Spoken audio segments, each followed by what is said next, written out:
শুভ সকাল বন্ধুরা, আজকে চলে আসলাম ইলিশ মাছের বাজার নিয়ে। আর এই বাজারটা কোন জায়গায়? এটা হচ্ছে ডায়মন্ড হারবার। দেখো কত বড় বড় ইলিশ, এত ইলিশ দেখে আমি তো অবাক হয়ে গেছিলাম। কোনটা ছেড়ে কোনটা নেব বুঝতেই পারছিলাম না। পুরো মার্কেটটাই শুধু ইলিশ ছিল, আর অন্য কোনো রকম মাছ ছিল না। এই বাজারটা শুধু ইলিশেরই বাজার হয়।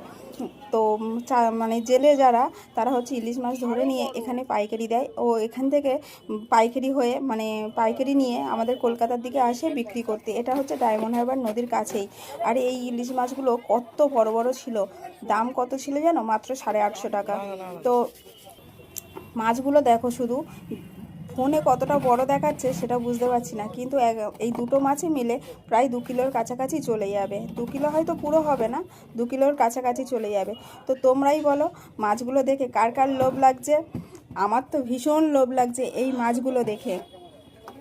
আরও আছে পুরো এই দিকে দেখো, আরও বড় বড় ইলিশ। সেই ইলিশগুলো হচ্ছে সোনালির ইলিশ বলছিল।